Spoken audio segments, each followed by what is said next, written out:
Hello everybody, sorry about that noise, as I am still doing the whole figuring it out thing. I'm going to cut down this music and we're going to get this thing banging. So music should cut off here any second, and let's get this thing going. Tonight is another awesome night ahead of us. Okay, there we go. We're back in business. So tonight we got Rick and Jesse on the show, attacking another one of these 12 beautiful steps we always talk about saving our lives with. First and foremost, we're going to talk about 2218. That's where the podcast is being broadcast from. The podcast being broadcast. That's a tongue twister sometimes. 2218, I will do my best to get the link up there. I've got the ticker going by at 2218.org. You can go through that site if you are able to donate. Please follow that site and do some donating. If you're able to come on down and volunteer some time, we could use that as well. This place runs off volunteers and donations. Membership too, so come on down, become a member of 2218. And make this club your club. Make this podcast your podcast. We talk about it being an interactive show. So if there are questions that you have for our guests tonight, feel free to message me directly or put it right up on the message board. I will do my best to incorporate those into our conversations with the guests tonight. And for the most part, we the way these work, these shows is, the boys bring in their big books of, it's the Alcoholics Anonymous big book, and we go through it. Usually Jesse reads and Rick kind of highlights some stuff and, gives his take on what it may mean or what it means to him or what's helped save his life over the years. And that's how these shows go. And I strongly encourage to share this with anyone who's looking for some recovery, anyone who wants to hear about this new life we're talking about, living, this freedom, this happiness, this joyous, the stuff you always hear us talk about. But always remember to reach out. If you're struggling, if you're hurting, you're feeling alone, come on down to 2218. Reach out to me directly. Find someone else. This program is a we program. They talk about finding someone who's struggling or doing some service work. Get outside yourself and do some volunteering. Go help out, whether it's here at another club, down at the food shelf, or at church, or wherever. Help. Go out and pick up the neighborhood. Pick up some litter. It feels good to do something just not solely for yourself. And a lot of that is what we talk about. So I'm not going to do much more talking about the same stuff you hear me blab on about at the beginning of every show, but 2218.org. I will do my best to get the link up there. I also want to talk about a few other things that are going on in the recovery community. And so everyone knows, there is, for fellowship type of things, on Thursday nights, there's sober bowling that takes place at Blainbrook Bowl. They do the volleyball on Friday nights at Ham Lake Lanes. There's tons of things that go on in this recovery community, and the way we find out about it is we network. We reach out to one another, and we just make sure that we get outside ourselves for the most part and reach out. It's what helped save me in getting outside myself and asking and helping and doing whatever my sponsor suggested for the most part. But also, Minnesota Hope Dealers. I was talking to JP. He was down here, and he's been doing some big things in the recovery community, too. There's a lot of these organizations and recovery-based events and things of that nature, and that's where they stem from is things like that. Like we'll work for recovery. There's just tons of that stuff in the city. So again, feel free to post anything about recovery information that you'd like. Meetings that might be struggling, that you're hoping to get the word out there about those meetings. Use this platform for your platform. Use this platform to network. If you have questions for our guests, again, put them up. I'll do my best to interrupt them and ask them. I'm good at interrupting and talking, so let's get this ball rolling. Who do I have with me tonight? My name's Rick. I'm an alcoholic. I'm Jesse. I'm an alcoholic. So what's the plan tonight, boys? What are we going to get into? Well, looks like we left off. We're on step 8, huh? Correct. Step 8. Okay. We're going to start out with the big book and see where this goes. We haven't planned anything. We never do. It's the best way. Yeah, we just sit down and see what comes out. But step 8 starts out on page 76 of the big book. We jump in? Sure. Let's jump in. Do it. So about halfway down page 76, we have now we need more action, without which we find that faith without works is dead. Let's look at steps 8 and 9. Ooh, there was a problem right there for me. As soon as I read that, I lumped them together. Like there was no need for step 8.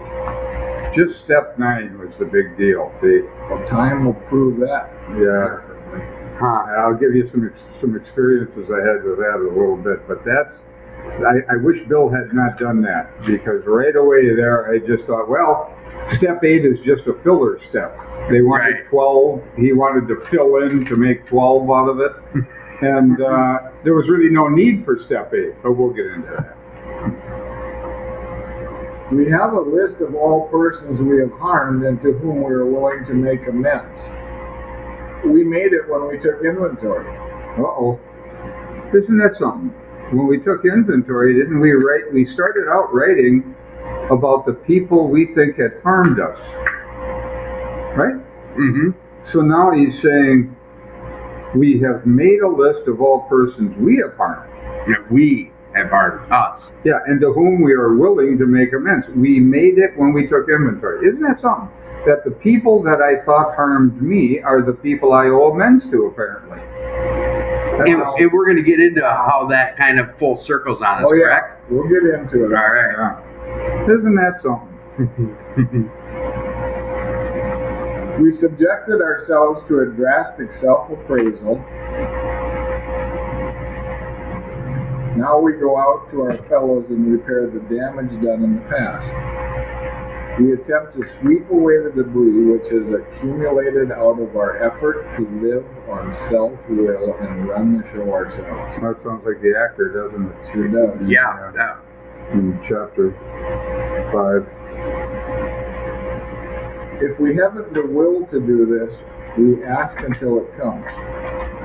Remember, it was agreed at the beginning we would go to any length for victory over alcohol. Yeah. See,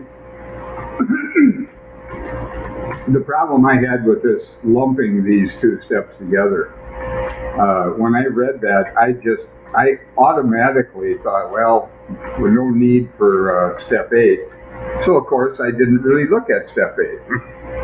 One of my early experiences with this was with Pam, the mother of my children.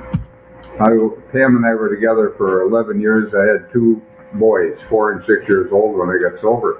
Pam had gotten sober about 3 months before I did. Okay. So I was probably about a month sober, month and a half sober when this experience happened. I went over to make amends to Pam. Now, mind you, I haven't written inventory. Okay. I haven't written any inventory at this point. So I'm just jumped right into making amends. Yeah. Well, I wanted to get my family back, see. Right. So I wasn't really there to make an amend. I thought I was, but what I was really there was I was trying to manipulate her one more time into coming back. Okay? She had moved away from me. A question about that real quick is, Was your head telling you were doing the right thing, or were you honestly, did you know, like, oh, maybe I can get her back with doing this? Well, I don't know that I was conscious enough to think about anything. I was driven by self-will. Remember, we read that. Yeah. And now we go out to our fellows and repair the damage done in the past. We attempt to sweep away the debris which has accumulated out of our effort to live on self-will and run the show ourselves. That's what I was doing. Okay. I was living out of self-will, and I was sober maybe a month and a half. So I had actually believed that I was going to make an amend. I think I BS'd myself into this. And I saw later on, what had happened, what the real truth of this was. But so I go over to make an amend to her over something that I have not resolved in my own mind. In other words, I'm still angry about the event that I'm trying to make an amend for. Okay. So you're going over there with some high emotions. Well, oh yeah, all the time. That's the way it is with relationships, especially when you're new. So I go over there to make this amend. Now she's like most people on the other side of us. Now she was also drinking too, so she was no angel either. But that's not the point here. Right. The point is, I'm going over there because I want to get my family back. I don't want to lose my kids. So I have every intention of trying to manipulate her somehow. Now, I'm not real conscious of this. I'm going to go and try and show her I'm working a program. Okay. So I go to make this amend. I said, Pam, I'm really sorry this happened, whatever it was. If I could remember what it was, I'd tell you, but I don't know. It's gone out of my consciousness. Right. And whatever it was, I'm really sorry that I did this. And she reacted violently. And I got to tell you, I didn't have control of myself because I was still angry. Okay. And when she reacted to me, see, these people have antenna waving around up there, like a Martian or something. They can sense your crap. And I didn't even know I was full of it, but she did. And it was shocking when she reacted the way she did. And because I was angry and didn't have control of myself, I lost my temper. And I said something like, Pam, if you hadn't have done this thing back there, I wouldn't have done what I did. And when I got done, I had two things to make amends for. Right. The initial problem and now this new thing I just created. Okay? Boy, that was a painful experience. But I learned something really important that day, and it's this. There's a reason why there's an 8-step. You get a chance to look at something before you make a fool of yourself like I did. And it's much worse than just making a fool of yourself. It damages the relationship further. Now, I went over there with every intention, because she was also around the program. I went over there with every intention to prove I was working a program. And you know what I proved? That I wasn't. You weren't. The complete opposite effect. And that really was the capper on our even communicating in that arena at all. And her and I could never get on after that. And that was, believe me, that wasn't the straw that broke the camel's back here, It literally was probably over already. I just didn't know it yet. But I was clear that it was over after that incident? Yep.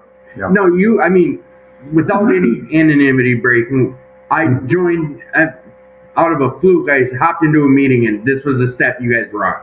Last night, Just yesterday? Yeah, ended up happening to be on step 8, and I heard a couple people share, and this sounds like a familiar story. And when I shared, I kind of expressed some of these same actions that coming in, I don't know why to pick it apart or what have you, but it sounds like this happens quite a bit. People in early recovery. Well, I don't think it's just early recovery. Across the board? Well, it could be at any stage or length of sobriety. That we're finding, I guess we can only speak from our own experiences, but for me, it was after that 4th step, it wasn't even that. you hear about an amends. From day one when you hop in, they read them 12 steps out of how it works, and you hear about this, and anyone you hear about, you hear about that 9th step, you hear about it, and I shared about that. I prematurely wanted to reach out to some women, but looking back at it, I think we shared about it on past shows too. Was it an amends we were making, or another way to get back in their lives, whether it's sexual or a relationship, to get the spark going again? Right. It was a manipulation. The manipulation. And these people are aware of our manipulations. They're well versed in the BS that came out of me, and I wasn't even aware of it. I think I actually believed I was making an amend, but I really wasn't. When I look back, and it didn't take long to see this, I really wasn't making an amend. I'll tell you something I learned out of this, and this is a key idea here for me. I learned that if you want the person you're trying to make amends to, okay, like with Pam, if you want her, like I did, to share in the guilt of what happened, okay, I was still angry, so I wanted her to have a piece of that issue. So I wanted to talk it out, but I wanted her to take a piece of it. Okay. Now, if you show up that way and somebody reacts like that, like in my case, I didn't have control of myself where I could stop and even think. I reacted to what she said because I was still angry. See, emotions are running. So the key, I think, with the 8th step is: do I want the other person on the issue I'm trying to make the amend about? Do I want them to have any piece of that? And if I do, I would never touch that. Because even, let's say she didn't react that way. Let's say I got away with that crap with her. Now, and many people, this happens, I've heard it said many times around the fellowship over the years, well, I made an amend and I didn't feel any better. Yeah, well, let's say that she didn't react and didn't attack me verbally. Would that amend have had any value? It wasn't even an amend. It would have no value even if I got away with it. So that's why I think sometimes if you don't have a shift, okay, in your mind through the inventory, and then if you haven't completely gotten away with, with seeing it in a new light or taking responsibility for it, even if you get away with it, I don't know what value it's going to have. It's almost a problem if you can get away with it. Yeah, I think so too. Because it could cause you. Well, it makes you think you somehow made amends. When in fact, you could send you off on the wrong path of how you start taking on this process. Well, it didn't amend the relationship. It wouldn't amend the relationship. So that's why the first question I asked you, like looking back on it, not knowing what you know now, you walked into that with, and we've talked about that, with self-will, run riot, I think it's called, but you went in there with his intentions. Did you, at the time, know I'm going in here to make this amends in lieu of hopefully getting back together with her? I don't know. I don't think I was that consciously. We're talking 34 years ago. Okay. So this is it's hard to remember what my actual motivation was, but I can tell you I was shocked when she reacted the way she did. So I was quite delusional at the time, or full of self-deception. So it wasn't a conscious thing. Okay. It was pre-inventory, and when you haven't written inventory and got some impact or resolution of the conflict, I still wanted her to take a piece of that conflict. This is huge, though. This is huge, and even the words in the book,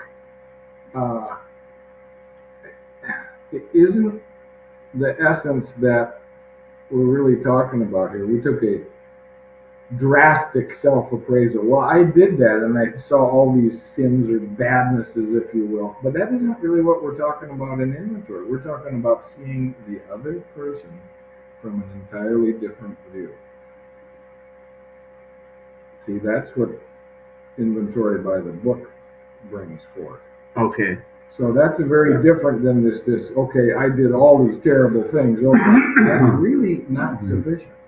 It's them. Drastic self-appraisal. Okay, fine, I thought I did that, and I probably did do that. But in the early days, I really hadn't learned how to do inventory just one store at a time. I did all this, and this came out last night in the same meeting, these lists, and it seems like you got this big list and you try to see what your character defects. It is so different when one store at a time is taken a look at. It is infinitely different.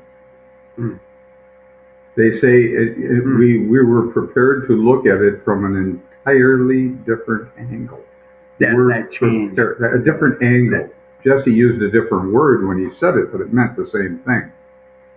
So, and that's that shift of gear that you're talking about. Yeah. That's that looking at it through different eyes.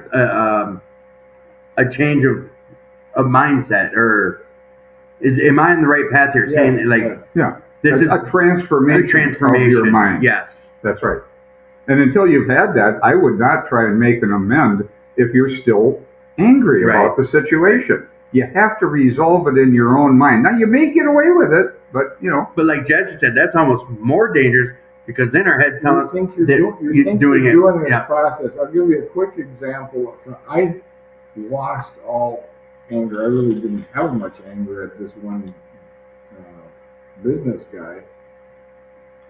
Dave at Sterling Plexi, hell of a nice guy. I mean, he's just a great guy. I had ended up in federal bankruptcy court trying to be a big shot. Mm-hmm. And then I was starting another business and I was sober.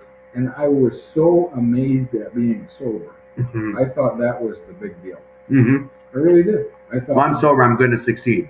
That's what your head's saying. Yes, I thought that was really the main problem, not the character defects. So I called him one day because I want to get him to supply some materials in a store I was putting together. And I think I'm making amends. I told him I was sober, I'm in AA, I've got so many months now. He said, that's great. I said, and so we've got this area that I'd like to put some plastic sheets in, different sizes that can be used for bearing material. I just think it's a great idea, you see? Yeah. And he's a great guy. And I think I'm making amends. And he interrupts me and he says, Jesse, do you remember our last conversation? I was drunk. I said, no. He said, yeah, you were. He says, you told me that I was a dumbass for doing business with you. And you know what? I'm going to take your advice. Isn't that something? And so I don't want to be a dumbass, so I'm not going to do any more business with you. He was still harboring that. Listen, this is the kind of decency. This guy is extremely decent, good businessman. He says, but so that's where he stood on that. He says, but I'm glad you called, and I'm glad that you're sober. Take care. And that was the end of that. See, that was trying to manipulate a situation to get a relationship back. I really think I'm doing this. Right. Oh, wow, But he got caught with the same thing. Yeah. See? Yeah. And this was premature. When you went to this guy, this is some months of sobriety. But I really, at that time, it was so amazing to me to walk from a day to a day with lots of coffee. Right. And from one day to the next, and I'm sober, and I'm in AA, and I love AA, and this is amazing. I thought that was the major event, was to not be drinking or drugging every day. I thought that was the big deal. I've made it. Exactly. Right. How wrong I was. I've arrived. Exactly. How wrong I was. Is that a bit of the pink cloud? I always say this pink cloud, but that's that high or whatever you're on. That sounds like that situation that you're running on that. But I think there's an element of that, and I don't know how to differentiate it that well between really the effort to live on self-will. Run the show ourselves. Running the show yourself before you knock out 6. Well, it really even 4. Yeah. Really 4. Because it's not just solely character defects that's coming into play. Same with what you're like. You're going in there thinking you're Well, you just both explained your situations on that, and it was premature. Well, it was self-deception. So here, I'll give you a contrasting situation, okay? Did you guys want a water? I got cold water. No, I got some Okay, here. all right. Thank you. So I had moved my antique plumbing fixture store into a guy's building. He moved his furniture store out, and I moved my inventory in. And it's a big building, and I was moving for like 4 months to get it in there. And I mean backing in semi-trailers at the old place, giving guys crystal meth, and they'd carry toilets and pipe fittings and radiators and clawfoot bathtubs. I mean, I had hundreds of sinks and toilets. I mean, hundreds. These things weren't boxed. They were all, they're fragile. You had a lot of supply. Well, you got to be careful when you move it, see, or you crack a toilet, it's no good. You throw it away, So we're moving literally day and night, 3-4 guys with me with semi-trailers, loading them up, have the tractor come and pull it to the new place, and then unload it, Yeah. So that's the way I moved. And I paid Harold the first month's rent because I had to do that to get in. Right. Second month comes around, I don't have the money, okay? And I give him half of it. Okay. Okay. Third month comes around, he wants the last half of the second month and his third month rent. And I said, Harold, give me a break here a minute. I've got a lot of problems. I was having all kinds of trouble in between. Right. Because of the way I was living. Not only with my family at home and things like it was a nightmare. And I was losing my house besides, and there was all kinds of, I had a lot of stuff going at once. And he looked at me about a week or two into the third month, and he says, get your crap out of here. Now, I had just gotten it in, on shelves, unpacked, signs on the building, and now he tells me to move it. See? Oh, boy, I wanted to kill him. I mean, seriously, I was violent on this issue. You were sober? No. Oh, no. Okay, No. So this is near the end, though, Well, I probably went another couple of years. But I was quite violent. I mean, he was officing in the same building, and I was working up a little dossier. I found out where he lived. I found some keys to his car. There was a lot of things that I was going to kill him. You were planning. I was going to murder him. I seriously was that violent because I felt that he pushed me out, had to move another 4 or 5 months. And I wasn't home with my kids. I lost everything. So you put all that blame on him. Absolutely. Right. Absolutely. Right. And it seemed realistic at the time. So I write some inventory, okay? And what came as I started to ask myself where I was selfish, I wrote the story of why I was angry at Harold. And then I started in 3 columns on page 65. Then I get to the 4th column in the middle of 67. It says, put out of your mind the wrongs others had done. Now resolutely look for your own mistakes. Now, I was able to do that with Harold. I stopped looking at him. Then I asked myself, where was I selfish? And I get a voice in my head that says, Rick, Harold was reacting to you. I thought, what? What do you mean he's reacting? You tied his building up for 8.5 months. You paid him a month and a half rent, and you're mad at him. Oh, this shocked me when this came. I don't know where those thoughts came from. They weren't my ideas. But I'm an atheist. Yeah, okay. I'm an atheist, so yeah. I don't believe God's talking to me. So I don't know what the hell, but I got to tell you, it shocked me. Now, that sounds pretty simple. Anybody with any sort of awareness would see that. Right. But you see, I didn't want to see it because I was losing my family. I was losing my house. I lost the house we lived in. I had $50,000 equity in that. This back in the 1980s, That was good. devastating. Yeah. A lot of money, And I worked for years to build that equity, and it was a nightmare for me. Everything went.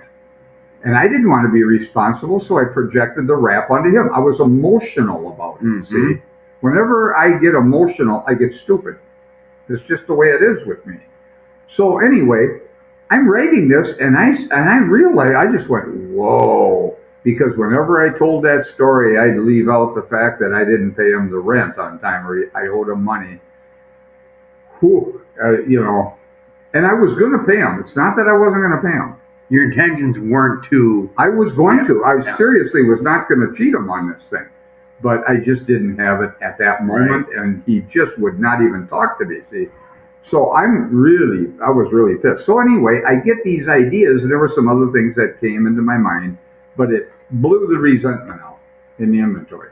So now I saw from doing that Harold was not responsible for all of my failures. The failure in my business, the failure in my family, the failure in losing my house, the failure in my relationships with other people. It wasn't him. It was that I had done these things, but I didn't want to see it. See? Mm-hmm. So I blinded myself to the obvious. Okay, so it came aware in the privacy of my own mind, just asking the right question. This is the transformation what we're talking about in the inventory. Well, so now, right away, I'm willing to make amends to Harold. See?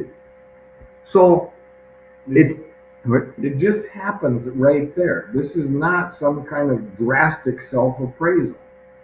This is an thought. Awareness. And this is an awareness. The awareness shifted. It's a revelation. Revelation. That's Directly from Mr. Wizard.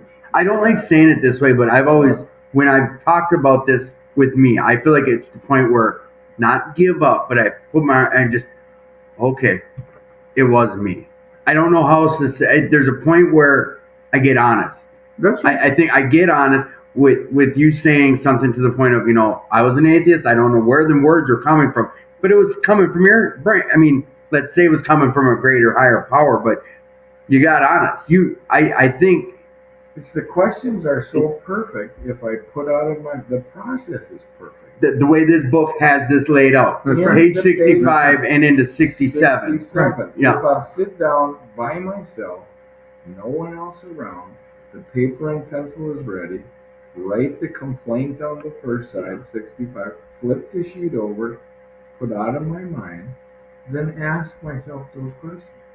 And get honest. And the helpful thoughts will come. But the awareness, see, these were not my ideas. This was shocking to me as simple as it was happening. It just like, whoa. I was absolutely bowled over. Now, anybody listening to this would say, well, any damn fool could see that. But not when you're emotional about losing your family, your business, your house, your children. These are emotional issues, see? So I didn't want to see it. I wanted somebody else to be responsible, see? It's easier to do this than this. But I saw it. It broke through in the privacy of my mind. Now, if I had a sponsor sitting across, I don't know how he would come up with those ideas. I mean, he wouldn't know all of the intricacies of the story or what happened that led up to it or any of that, see? And could really misguide the situation That's right. With That's all the world of good intentions, coaching him, etc. Well, that's as easy as me asking you, or how do you even ask a guy that, well, what was your part in that? That a defense ball comes up or a... Well, not only that, but if you say my part, it assumes somebody else had a part.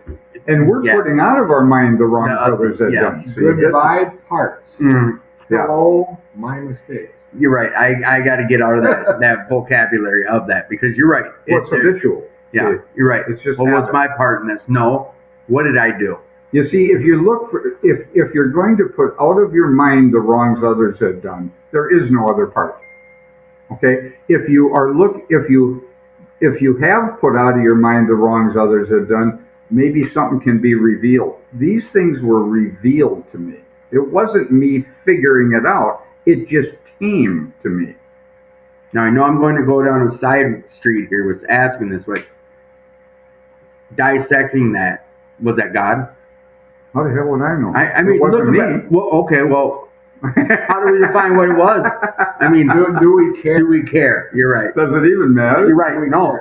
His hate blew out in a fraction, just a second. In a few seconds, and he got a new idea. Hate's gone. Clarity has arrived. Who cares what you're going to call it? You're right. Now, I want to be clear about something. I didn't pardon Harold for all the terrible things he did to me. What I saw was he didn't do it. So what did I see? I saw his innocence, not my own guilt. I saw his innocence. There's nothing to pardon. There's nothing to pardon then. If you do the inventory in this precise way that it's laid out, and you see the other person's innocence, there won't be anything to argue. I was wrong. I wasn't bad. I was wrong. Okay? This is one of the most difficult things for alcoholics to say, is that I was wrong. Yes. They'll say I'm sorry, but they don't want to say I'm wrong. Okay? Well, I was wrong. Mm-hmm. Now, it blew out. Now, and I want to tell you, I know that it blew out entirely because a few months later, and I was willing to make this amend, I just hadn't done it. I was over at MCC school over by Loring Park, and I had a break between a couple classes, and I'm months in the program, just a few months. And I'm riding my bicycle. I'm trying to go down to Blaisdell Avenue and ride over to the club here at 2218. And all of a sudden, I realize I'm not on Blaisdell. I'm on Nicollet. Now, I didn't try to go to Nicollet. I tried to go to Blaisdell, but I missed. I overshot my mark. Now, you'd say, well, that was just a mistake. But I'm not so sure I wasn't just guided over there. Now, you call it what We're you like. getting to my other statement earlier. Yeah. Here it is. Now, all of a sudden, here I am. And I look up, and there's Harold's building. He's moved his furniture store back in there. And I see his new car, because I had stole his other car and cut it up with a torch out of my grievance. Right. How he wronged you. Yeah. Mm-hmm. This guy's connected to organized crime, too, which really was... Ugh. But anyway, I see and this is a big guy. He's a big Jewish, Russian Jew, and he's a big man. He got big fur coat he wears and a big fur cap, and if you saw this guy, you just didn't want to play. You knew something was going to happen. So it's summertime, obviously, I'm on a bicycle, so I see it, and I thought, here it is. What are you going to do? You got an hour to kill. You got nothing else to do. You're going to go waste some time at the club. There he is. There's the car. There, it. So I go in. And he's got his furniture store back in there, operating. It's a big store. There's a few people shopping in there. And I come walking, and he's sitting in the chair, and loudly, this is the kind of, he's just a brash character. He looks up and he sees me. Now, I'm going to use the terms that he said. He said, there's that SOB that owes me $5,000. Very loudly. Very loudly, in front of the people that are in there.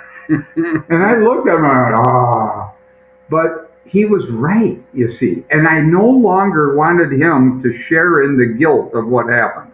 I had taken complete responsibility for the problem, and there was no anger in me toward him. And I went out, and I was able to control myself. Whereas with Pam, because I was still guilty and angry, I couldn't control myself. And you wanted her to share it. That's right. So these go together. Well, yeah, that's right. This stuff goes together.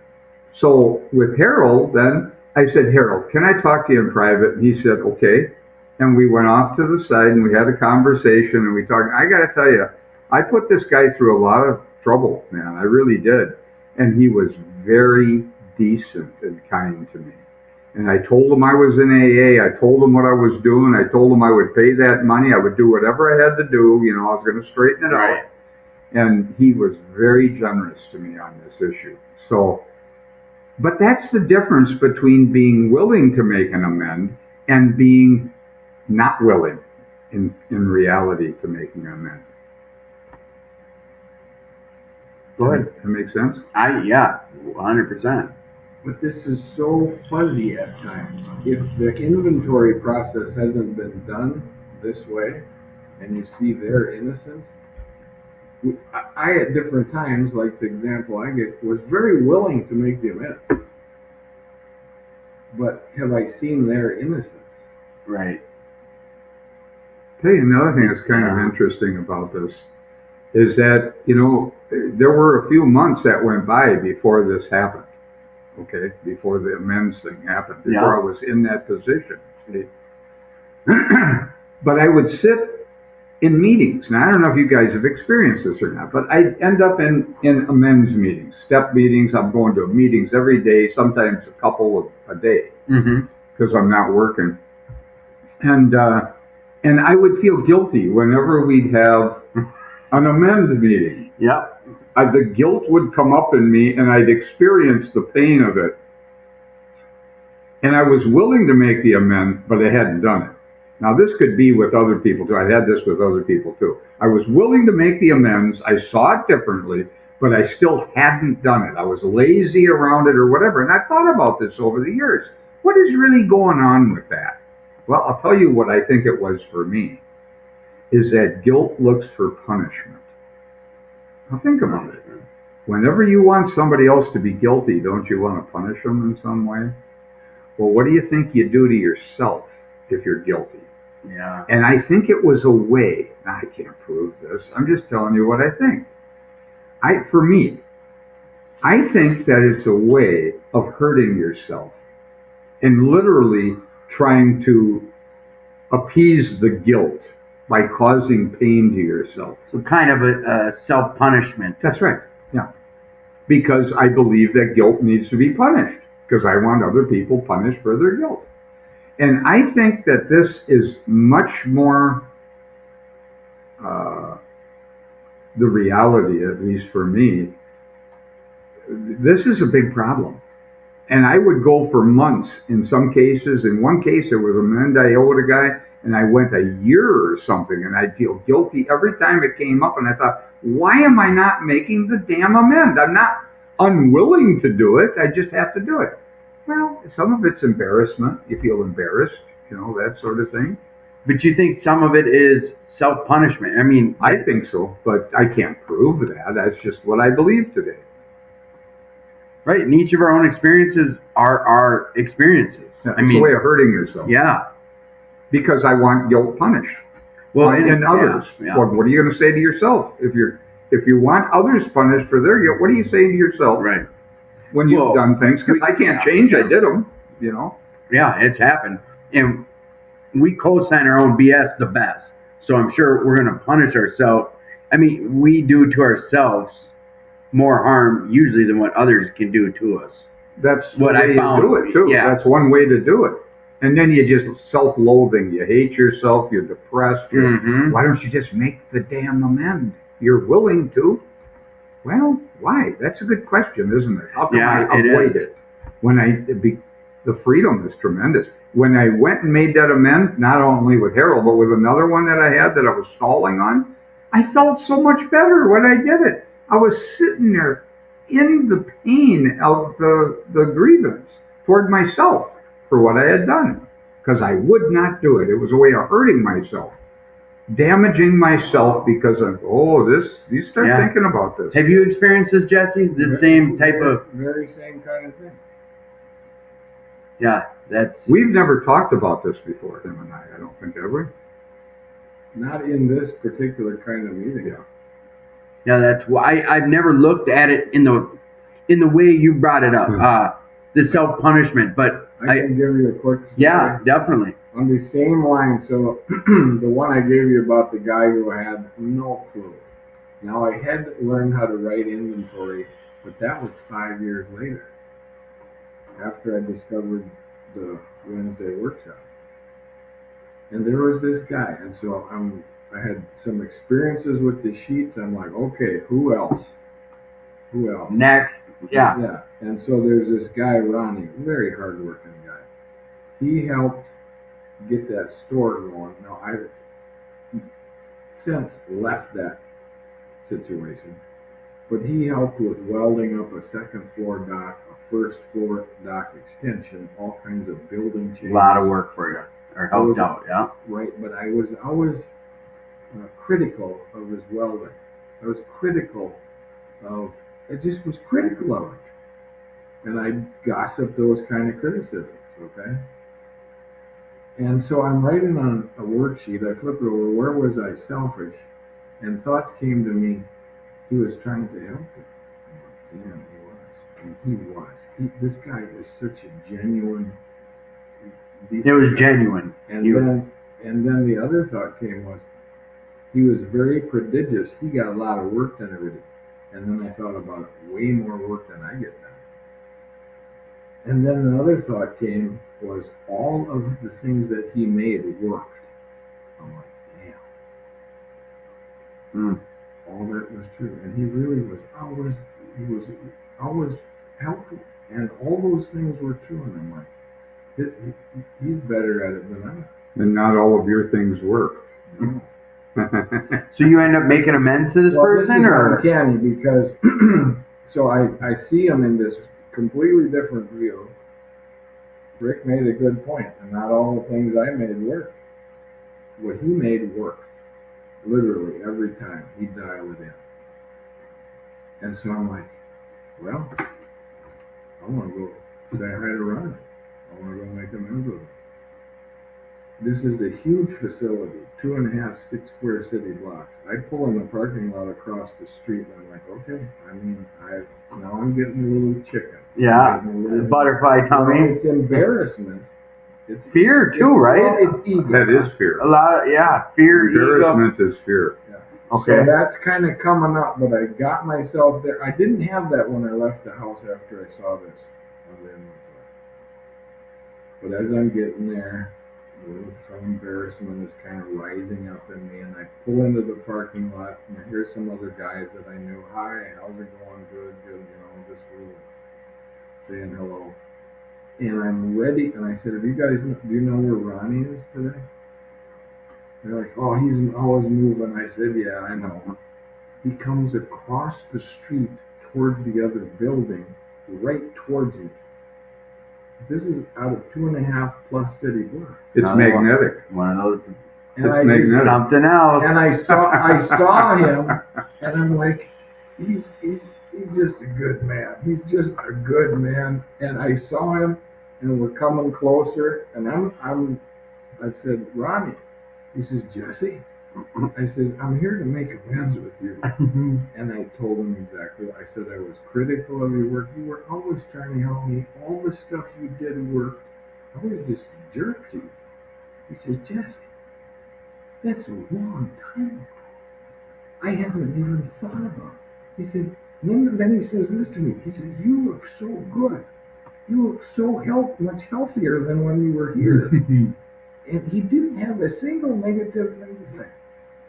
So you go to make amends with this man, This is the kind you. and he kills you with kindness. Oh, and it was all. How was that feeling though? It was just warm. It was just like, God, I'm glad I didn't. It's freedom. Freedom. Yeah. Mm-hmm.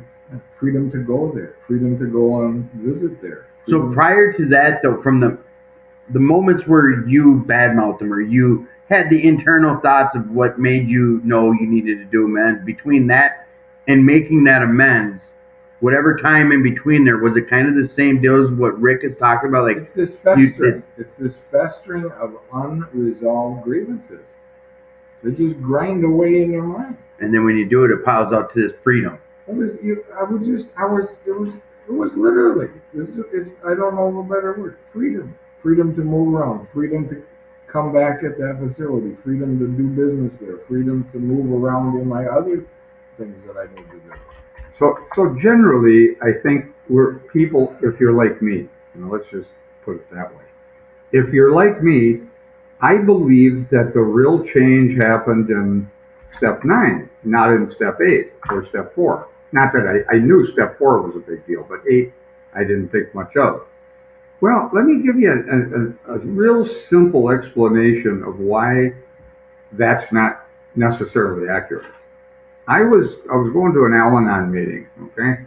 Been in this Al-Anon meeting since I was 3 months old. What's Al-Anon? For family and friends of alcohol. Okay. So it's people on the other side of us, okay, in meetings because they've been damaged in relationships with us, okay? And they're damaged by their own thinking. Believe me, they participated. Right. I'm not saying we're responsible. I'm just That saying apart, yes. Yeah, they've been in it with us. Yes. But they loved us, so they stayed. And so I'm in this Al-Anon meeting for a number of years. I was probably 10 years in Al-Anon. I mean, my program. I was 3 months sober when I walked into my first Al-Anon meeting. So I'm sort of a synthesis of both fellowships. Okay. But my primary inventory stuff has been all through the big book. Okay. Okay, the transformational stuff. But it really helped me to sit there and get a dose of what it was like. It gave me tremendous compassion for Pam and for my kids Right. and what happened, you know. It didn't mean I was responsible for the way they acted and what they did, but nevertheless, I'll read some things out of the 12 and 12. Okay. We'll talk about this. But that's not where I'm going right now. So I'm in this meeting and there's a gal there who was struggling a lot from week to week, but she was pretty open about what was going on. And she comes into the meeting, she's just distraught. And this is a Sunday night meeting. And she says, boy, she's telling this in the group. I had a relative ask me if I would be willing to give her a kidney. Say that again? Give a kidney. Okay. Transplant. A transplant. Okay. So was asked by a relative if she'd be willing to go in for a tissue match for a kidney, to donate a kidney to save her life. Right. Okay. Oh boy. I mean, she was just freaked out about this, you know. So all through the next week, she was struggling with this. She comes to the meeting the next week and she says, geez, I don't know what to do with this. I feel terrible that I don't want to do this. So the next week goes, this is the second week. She comes back the third meeting and she says, I made a decision. I'm going to go in for a tissue match. She decided. The next week, yeah. She decided to do that. Okay. Okay?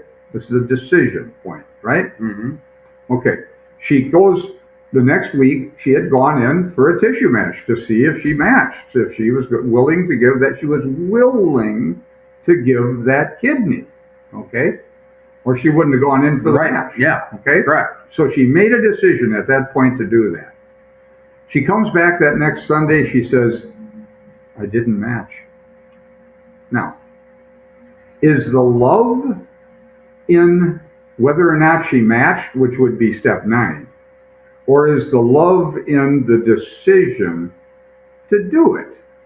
You see what I'm getting at here? I do. The eighth step is the decision. Yes. It's the willingness to do it. Then it's easy to make the amend. She was willing to do it. She had made that decision. That's where the transformation happened, not in whether or not she matched. Yes. Yes. Okay. You know what? And last night it came to fruition with what you're saying. In the way you just explained that, I think solidifies the whole thing. You can't jump. That's jumping right past 8. 8 is really important. 8 is the transformative so important. point. Yes. Yeah. If it didn't happen in 4. You're right. Exactly. That's the transformation. Go ahead. That clears the phoniness, the false good intentions, Yes. and so on. I'm glad you explained it that way, because that, for me, it really helps put the weight on number 8. Well, it shows you why there's an 8th step. Yeah. You see, it wasn't just to equal out to 12. No, no. The guy running the meeting yesterday said something like that. He's like, well, it was an even number, and I figured that was pretty. This came up in the meeting last night, too, was this, and maybe I should wait till we get to that part about a drunk gate. What's that? The drunk gate. Oh, drunk trap? Drunk trap. There was a guy in Texas who used to talk about drunk traps. He'd say, drunk traps? Yeah, you'd come up with it to step 9, and there's step 8. It's a drunk trap to catch you from doing something stupid. That's a good way of putting it, too. I converted to gate because of farming, so I think of a cattle gate, and you're going to keep the wild cattle in the right side of the pasture. And so, but it came up, I don't know what you guys said, but it came up, and then a friend of mine wanted to talk about it after the meeting a little bit. And it's, if you can hear some of this and think about it, if you're still have a big complaint story about the person, you got to go back to inventory. Go back to inventory. If you got a big, if the way you talk and the way you tell the story is all these complaints about the other person, don't drive over that and be willing. Right. Because you're going to walk that into them. Run it, yes. That's what you're going to deliver to them. See, I didn't have that with the Ronnie guy. There was none of that. But that happened from, I got some help.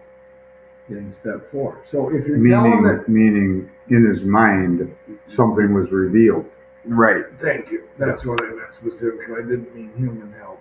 Yeah. We're So- beyond human aid. We're beyond human aid. Yeah. Get the humans out of the way. They'll We're the find ones you that put the tighter. monkey wrench in everything. They might push you to go do some things you're not willing to do, Or ready for. and carry this yuck to that person you're trying to make amends with. And it really won't. Right. You're trying to carry this guilt or this shame and you're Exactly. putting it on them. And Yeah. good stuff, boys. Yep. Yeah. Good stuff. Okay. So, did you want to read something else? Here. I want to share something out of the 12 and 12. Okay. I think this is kind of interesting stuff there. You know, Bill does a lot of really great writing in here, and he's talking about the 8th step and step 8 of the 12 and 12. He says, to a degree, we had already done this when taking moral inventory. Okay, so he says, but now the time has come when we ought to redouble our efforts to see how many people we have hurt, and in what ways. Okay. This reopening of emotional wounds, some old, some perhaps forgotten, and some still painfully festering. There's that word, festering. It's a great word. Will at first look like a purposeless and pointless piece of surgery. But if a willing start is made, then the great advantages of doing this will so quickly reveal themselves that the pain will be lessened as one obstacle after another melts away. Okay. Now, I would suggest you're not going to be willing to make amends to everybody, but work with the ones you're willing to. See, and as you make those amends, I noticed in my mind other people that I was not willing to started to change in my thoughts. It affected as I made this amend. I cleared my mind out a little bit, and other people situations started to become more clear because my mind was fogged with all the this transformation's taking Right. more form And this is along these lines of doing one at a time. Yeah. right. That's a biggie too for people trying to jump. All right, go ahead. It looks so overwhelming. Okay, so these obstacles, however, are very real. The first and one of the most difficult has to do with forgiveness. The moment we ponder a twisted or broken relationship with another person, our emotions go on the defensive. To escape looking at the wrongs we have done another, we resentfully focus on the wrong he has done us. Sure, that's the first 3 columns in the Yep. 4-step inventory. This is especially true if he has, in fact, behaved badly at all. Triumphantly, we seize upon his misbehavior as the perfect excuse for minimizing or forgetting our own. Oh, isn't that the truth? So, right here, we need to fetch ourselves up sharply. It doesn't make much sense when a real tosspot calls a kettle black. Let's remember that alcoholics are not the only ones bedeviled by sick emotions. This is so true, you know. Other normal people have this stuff. Moreover, it is usually a fact that our behavior when drinking has aggravated the defects of others. We've repeatedly strained the patience of our best friends to a snapping point and have brought out the very worst in those who didn't think much of us to begin with. Isn't that great? Right. We've repeatedly strained the patience of our best friends to a snapping point and have brought out the very worst in those who didn't think much of us to begin with. In many instances, we are really dealing with fellow sufferers, people whose woes have been increased. Yeah, doesn't mean I'm totally responsible. They are already sick, okay? Right. But I've made it worse, and I've made them react negatively toward me. If we are now about to ask forgiveness for ourselves, why shouldn't we start out by forgiving them one and all? Now you see, this is a big deal because if you're going to judge others and hold them accountable and want them punished for their mistakes, what are you saying to yourself for the mistakes you've made? Same thing. Yeah. So Same you're thing. literally using them to create pain for yourself. again, guilt looks Yes. for punishment. Like you were saying earlier on That's the right. show. Exact same thing. Yeah. So he says, when listing the people we have harmed, most of us hit another solid obstacle. We got a pretty severe shock when we realized that we were preparing to make a face-to-face admission of our wretched conduct to those we had hurt. It had been embarrassing enough when in confidence we admitted these things to God, to ourselves, and to another human being. But the prospect of actually visiting or even writing the people concerned now overwhelmed us, especially when we remembered in what poor favor we stood with most of them. Right. There were cases, too, when we had damaged others who were still happily unaware of being hurt. Why, we cried, shouldn't bygones be bygones? Why do I have to think of these people at all? These were some of the ways in which fear conspired with pride to hinder our making a list of all the people we had harmed. All. Yeah. Isn't that great? Right. Some of us, though, tripped over a very difficult snag. We clung to the claim that when drinking we never hurt anybody but ourselves. Our families didn't suffer because we were always paid the bills and seldom drank at home. Our business associates didn't suffer because we were really on the job. We're usually on the job. Our reputations hadn't suffered because we were certain few knew of our drinking. Those who did would sometimes assure us that after all, a lively bender was only a good man's fault, when real harm therefore had we done? No more surely than we could easily mend with a few casual apologies. Isn't that something? This attitude, of course, is the end result of purposeful forgetting. Purposeful forgetting. Yeah. That's shooting it under the rug on purpose. Yeah. It is an attitude which can only be changed by a deep and honest search of our motives and actions. Isn't that something? That's a good, you know what, and asking yourself what your motives behind for me, someone suggested I do that maybe 2 years ago. Ask yourself what your motives behind what your action's about to be. Absolutely. It's a good thing, a good practice to get into. It's something we had on the show, matter of fact. And it is. When I engage in a conversation that I'm starting, what is my motives behind it? And that can prevent a lot of things. I went way off on a side tangent. Go ahead. Sorry. But Bill, on the next page, I'm skipping a little bit. He says, what page you at? I'm on page 80 now, and in the middle of the first paragraph. It says, since defective relations with other human beings have nearly always been the immediate cause of our woes, including our alcoholism. Now, see if you can hear that.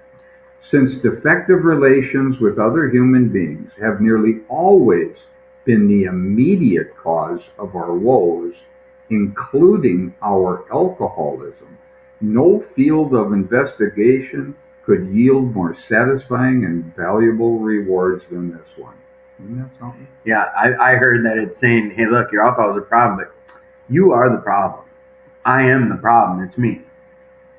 It's easy to say. Yeah. But I mean to really mean it. It's easy. We can sit in meetings and we can say these things. But do I really believe that? Or do I still believe, no, it's the other guy. You know, if he wouldn't have done that, I wouldn't have been the way I was. It took a long time for me to not think that way. Well, I'm talking years. It can come back. Don't worry. That's when I said it. It took. No, there's times I have to run inventory. Right. I have to run inventory on situations. Your ego comes back. It's always there. The mini me is talking to me. The lunatic, the idiot savant. You know? The idiot savant. Oh yeah, he's talking. Mm-hmm. So now here, and he goes on. This is all in step 8. He says, we might next ask ourselves what we mean when we say that we have harmed other people. What kinds of harm do people do one another anyway? To define the word harm in a practical way, we might call it the result of instincts in collision. Instincts to get what I want. Satisfy your sexual instinct, your drive for money, for security, for power, Instincts in collision, which cause physical, mental, emotional, or spiritual damage to people. If our tempers are consistently bad, we arouse anger in others. Ooh. If we lie or cheat, we deprive others not only of their worldly goods, but of their emotional security and peace of mind. See, he's talking primarily about families. Right. We really issue them an invitation to be contemptuous and vengeful. Ooh. We really issue them an invitation to be contemptuous and vengeful. If our sex conduct is selfish, we may excite jealousy, misery, and a strong desire to retaliate in kind. Ooh. Such gross misbehavior is not by any means a full catalog of the harms we do. Let us think of some of the subtler ones, which can sometimes be quite as damaging. Suppose that in our family lives we happen to be miserly, irresponsible, callous, or cold. You mean I get DWIs and then I know and my wife has to pay the price just like I have to pay the price. It's not just, I can't understand why she's pissed, She has to pay the high insurance just like I do because she's connected to me. Right. Okay?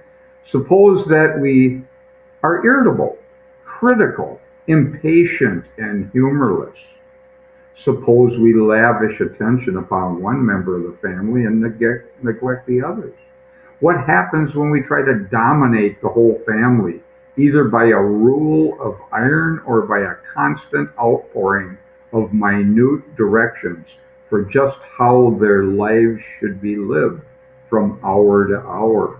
Oh boy. Do I do that with my friend? Yeah.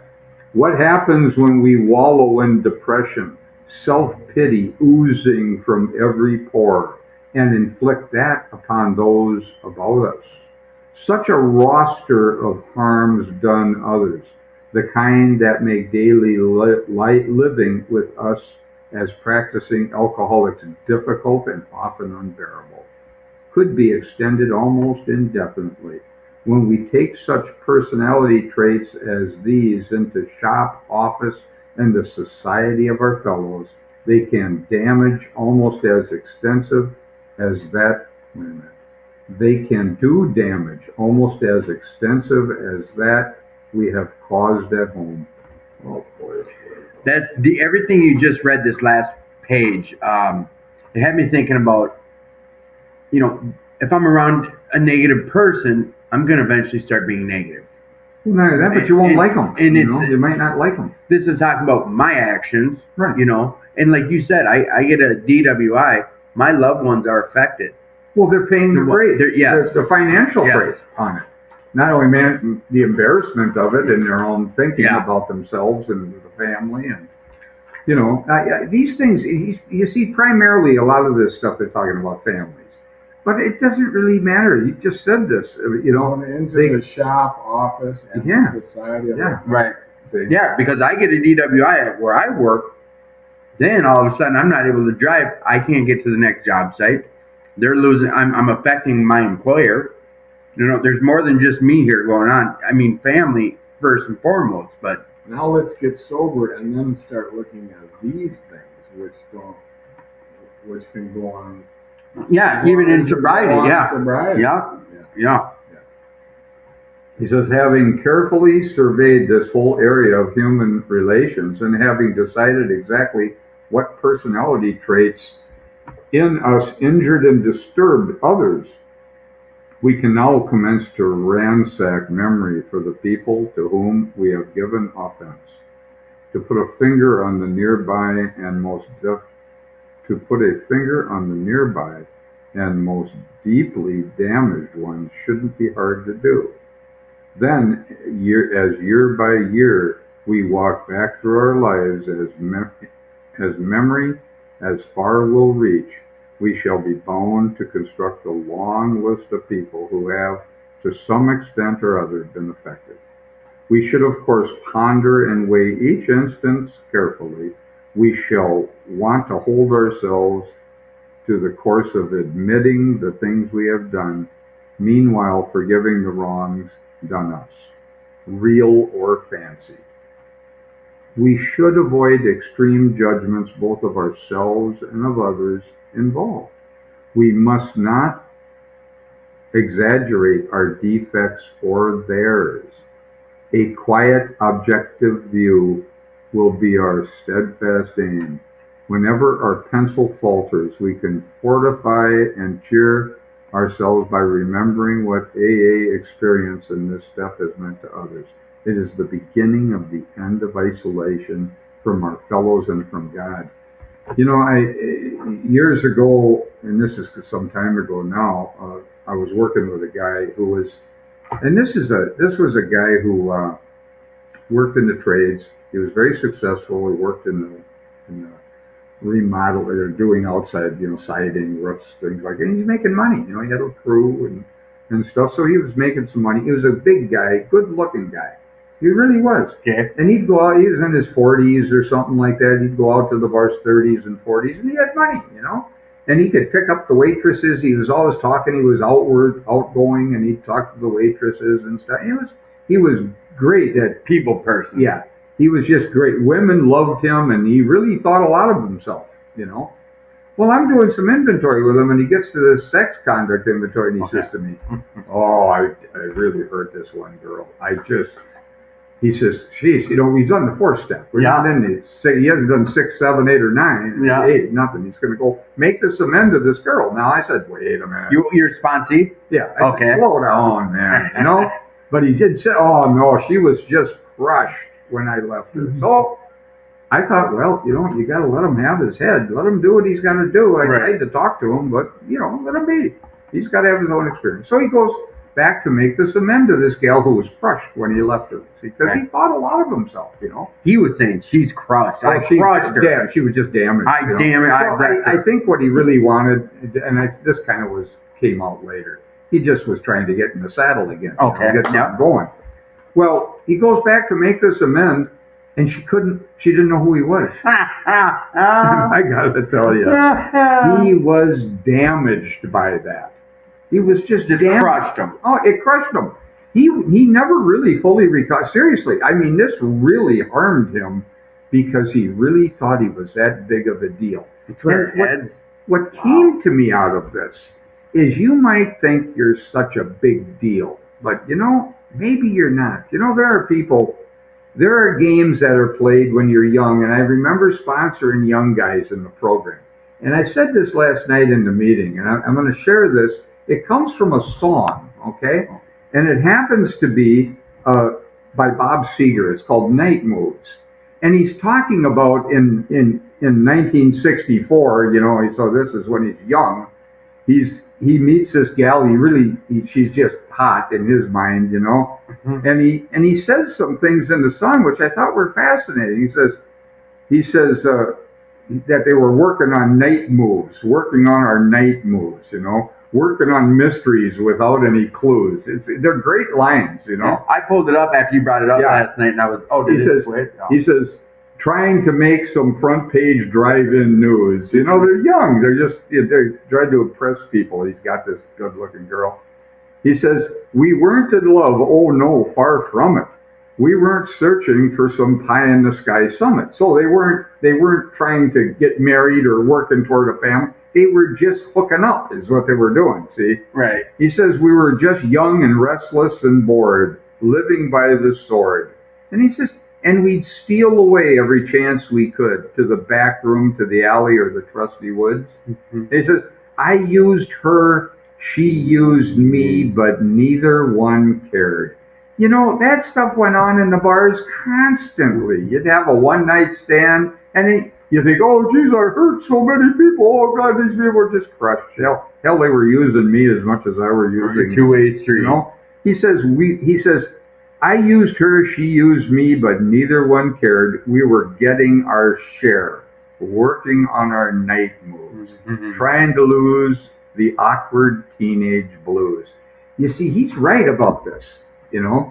This stuff, and you can sit and think, oh, I'm the worst guy. Look at every relationship I ever had. Everybody was so damaged. What an arrogant statement that is. To think you're that important. Right. You know, my friend, my sponsor, he got drunk, you know, after that. Not necessarily because of that, but maybe, I don't know. But he was doing a lot of dishonest stuff, you know. Well, you said it did a number on him, right? It really damaged him. It seriously damaged him because he really thought he was that important. And this girl did not remember who he was. And I'm telling you, he come back with his tail between his legs on this one. It was not good. But maybe we're not quite as big a deal as we think. Maybe we're not. So you can think you've hurt everybody that you've had a relationship with. I don't buy that. Well, time to humble yourself. Yeah. It's just a way. It's another way of being arrogant to think I'm so important. Everybody's so hurt by me, you know. Well, that goes back to, I think I share a lot about this, but the world revolving around me, the ego, me thinking that you guys only showed up to the meeting tonight because you heard Tim Warren was going to be there. We did. That's why we're here. I mean, you know what I'm saying? That this was this ego thing that it was 2 years in before I realized my story's not that unique. I'm not that unique. I'm not that special. Right. It was a blow. There was a point in time, and that's somewhere around my transformation. It was about 2 years in, and I wanted this thing, but it was exactly that. My ego, self-will, all that had to be shed. There was a point in time where I don't know when it clicked. It wasn't a moment, but I realized I'm not that special. And it was a tough pill to swallow for a minute, but I think that also saved my life for happiness. Yeah. For me. Yeah. Well, it's there's so much in the 12 and 12. You know, Bill is primarily talking that one paragraph I read about the harms, and he gets into some of these minute things about depression and all that. Yeah. Stuff. But he's talking about living with it. He's talking about being in. You know, I dated a gal.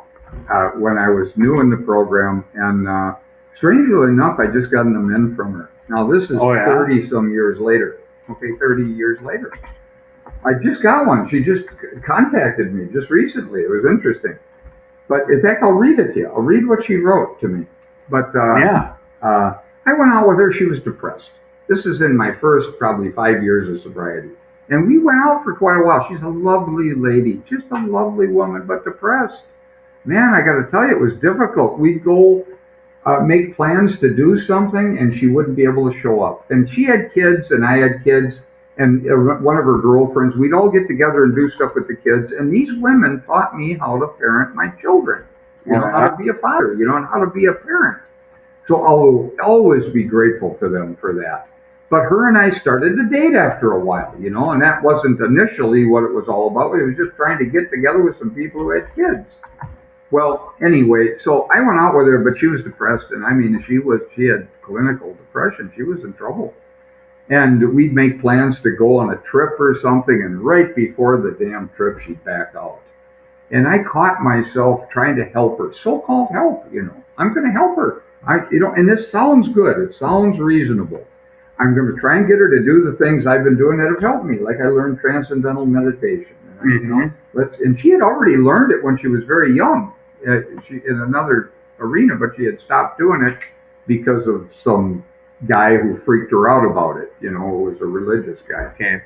And anyway, so she's depressed, and I heard myself talking to me. Now this went on for about 3-4 years, and I heard about 4 years anyway, and I heard myself say on many occasions to my friends, I can't have a relationship with her if she's depressed. Now that's true. Now, that's an actual true statement. I cannot have a relationship with her. Now, I'd said it many times. Now, I'm sober 4 or 5 years, Well, one day I'm talking to somebody and I said it to them. And I was listening. I was practicing listening to myself say whatever I'm saying. If you learn to listen to yourself, you'll hear amazing things come out of your own mouth.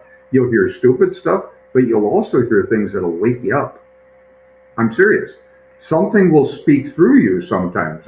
I've heard myself say when I was talking to a guy at a table one time, I heard myself say something I didn't understand until I said it. And I thought, whoa, I got to remember that. That's pretty good. Well, who the hell said it?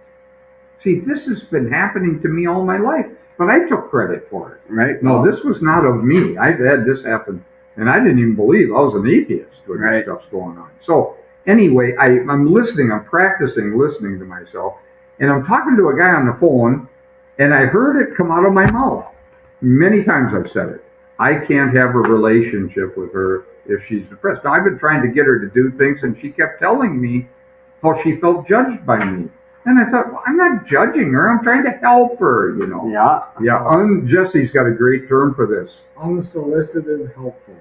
Yeah. That's one of these words that came out of my mouth I never heard before. Yeah. In a meeting, and now I'm like, ooh. Unsolicited. She wasn't asking for my help. I'm trying to help her. Why was I trying to help her? Why was I so intent on changing her? Because I can't have a relationship if she's depressed. Oh, I heard the selfishness in it, and I went, whoa, there it is. I'm trying to get her to change so I can have a relationship with her.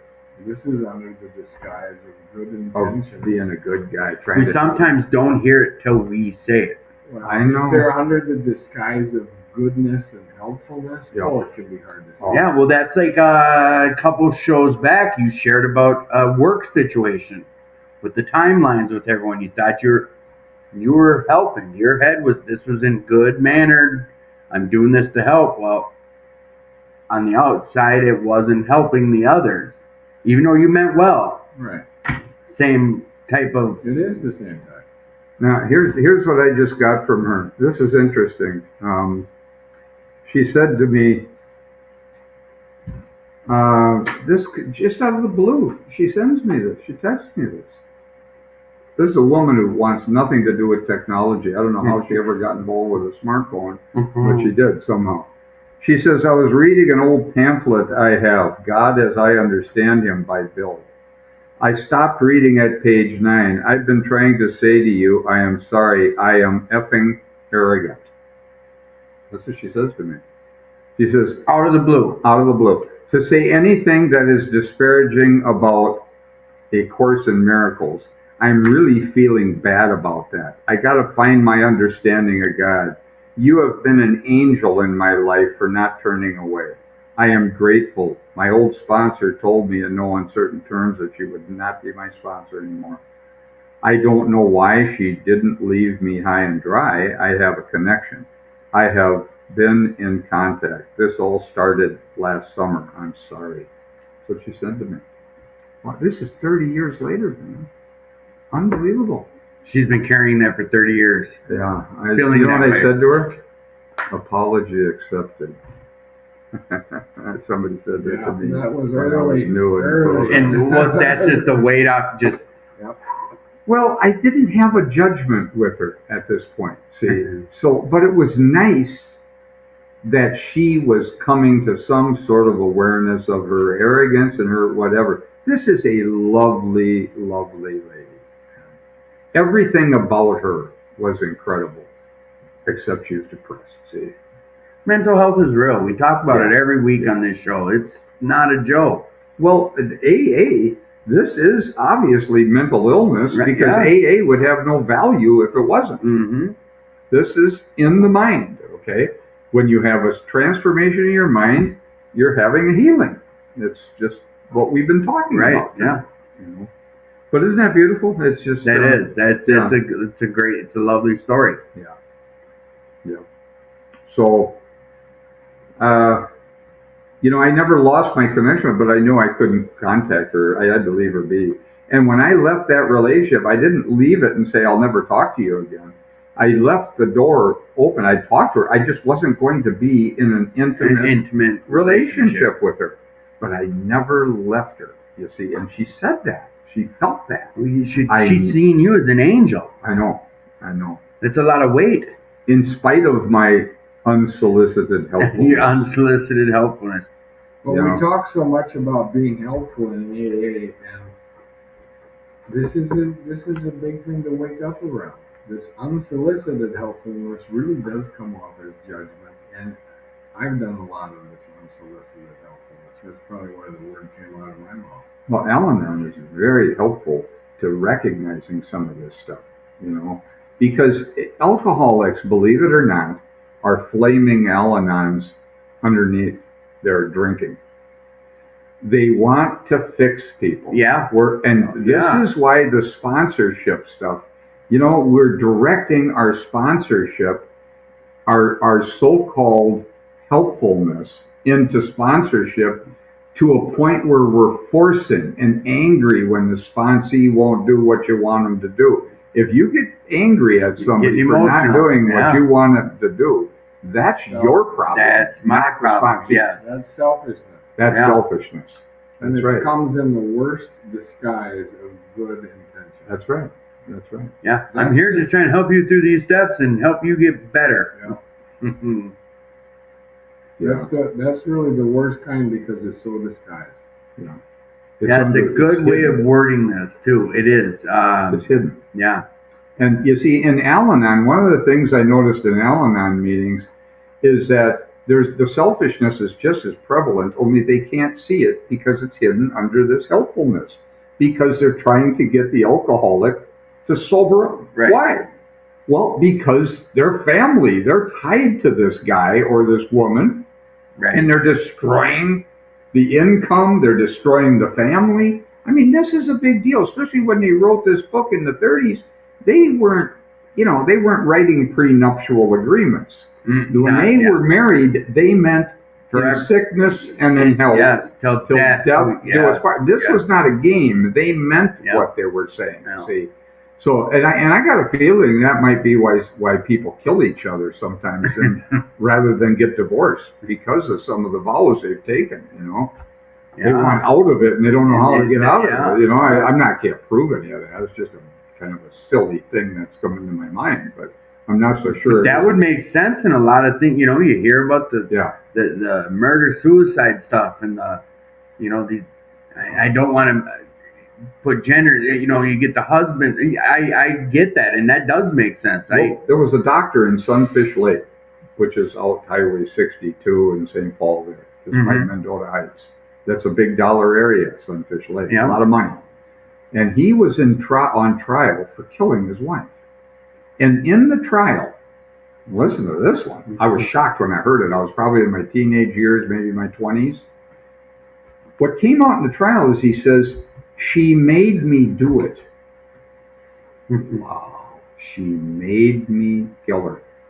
Now, I'll bet in his mind that's true. You believe that? That's true. She made him kill her. Why didn't he just leave her? I don't know. How come a person feels so trapped? Yeah, I don't that they have to kill somebody to get. Well, I don't know. She made me do it. I thought, boy, well, that hit me hard when I heard that. I thought, holy smokes! But these things are real, and these problems in relationships. When Bill says, that's been probably the source of our alcoholism to a large degree, is that. Trouble with relationships, personal relationships. They're talking primarily because in the 30s they were bound to people and they were trying to keep families together. And this is written from that perspective. They got a whole chapter to the wives. Yeah, that's a sad chapter because Bill's pretending he's a wife. Yeah, Lois was pissed at him over that. I didn't know that. Oh yeah, there was a lot of conflict. She wanted to write that chapter, and Bill said he told her, from what I read in the history, that he wanted the writing to be consistent. So he wrote that. And it's literally Bill pretending to be a wife, and it does not come off very well. When the next time you read that, you'll see what I'm talking about. We just did at my Thursday men's meeting, maybe 2 weeks ago, we just got through it. And there's some groups that don't, they're not groups. There was some men in there that sponsor, and they don't go through that section. Yeah, right. They don't. They just go through. The family afterwards is a wonderful chapter. Yeah, and they don't. To the employers, to the wives. There's certain ones they just don't do. I don't. Well, and I was talking about this thing in Al-Anon. Okay, so in Al-Anon, there's a selfishness, but it's harder to see. It's more hidden because they've been good. They've been taking care of the family. They've been paying the bills. They've been and believe me, this isn't easy to do when you're married or hooked to an alcoholic, you know. Well, I heard from a guy named Anthony DeMello. He did a book called Awareness, which is one of the finest spiritual books I've read. Who was that again? Anthony DeMello. It's called Awareness, and it's actually a transcription of some talks that he did. But this guy was a modern day mystic. He was a bright light. And DeMello wrote a number of books, like one was called 1 Minute Wisdom, then the next one he wrote, there were different quotes from master teachers from around the world, East and West. He wasn't just doing Christian stuff, he was bridging the gap between the East and the West. The church didn't like this so much, and they tried to silence him. And they tried to shut everything down with him. He had a school in India where he taught the priests, Catholic priests. So he was a Catholic, he was a Jesuit priest. Well, DeMello in these little books, one was 1 Minute Wisdom, one was 1 Minute Nonsense, then more 1 Minute Nonsense. They were little quotes from different places, wherever he got them from, okay? And they weren't his, they were other stuff that he picked up along the way. Well, one of them really fits Al-Anon to a T, and I think it fits all of us. He said, now think of this in terms of sponsorship and see if this doesn't ring true.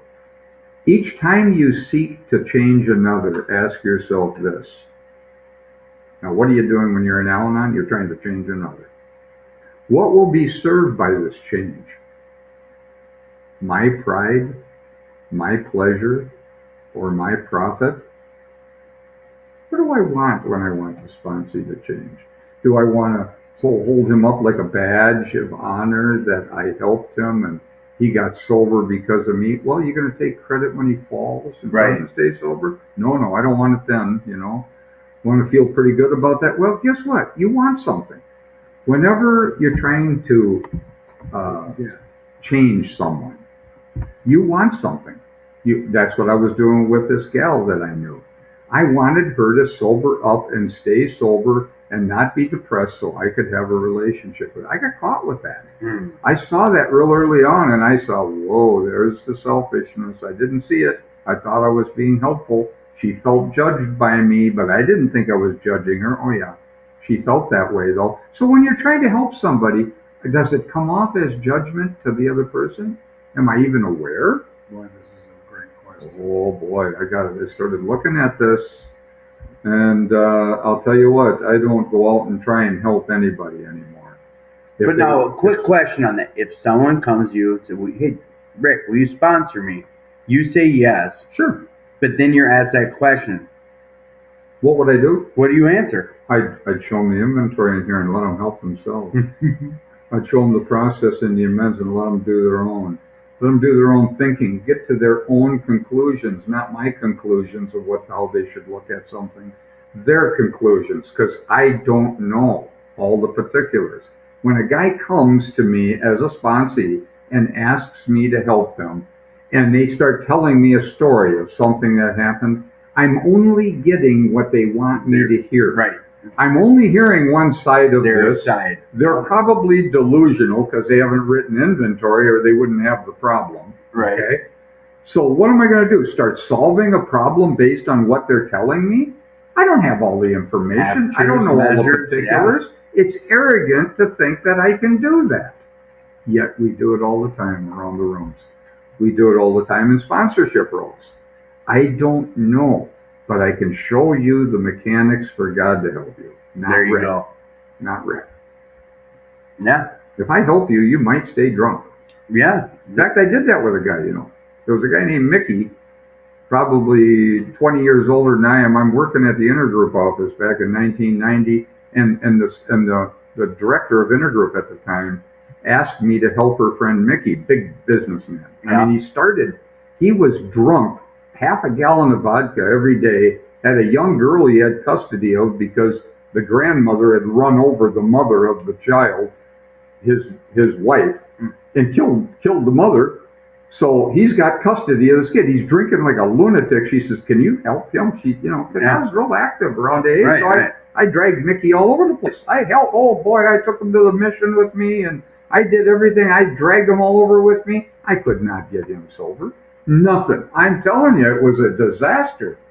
And I did everything I could. And then one day I thought, I can't help you, Mickey. I don't know what that. And all of a sudden, Then it, he made a decision, moved out to California. His uncle was one of the richest bankers in Southern California. And he got sobered up. He went to a treatment center. I've been trying to get him to go to treatment, to go to these. He wouldn't do it. All of a sudden, when I stopped helping him, he started getting well. I thought, wow, isn't that something? The more I helped him, the worse he got. yeah, that's what I may say could kill you. That's why you gotta be careful what you say. Well, his uncle really thought I saved his life, and his uncle was a kind man, and I met him. I went out The money there. guy? Yeah, he was really wealthy too. I mean, he had a lot of money. And I had given him a little book called "The Man Who Tapped the Secrets of the Universe," and it was a book about a guy named Walter Russell who had a spiritual experience in 1921 or something like that, where he was out of his body consciousness for 39 days and nights. And this guy, Glenn Clark in St. Paul, was a minister, and he wrote this book about Walter Russell because he was a Renaissance man. He excelled at everything he did. Yeah. Right into his 90s. He was just incredible. He was connected with Mark Twain.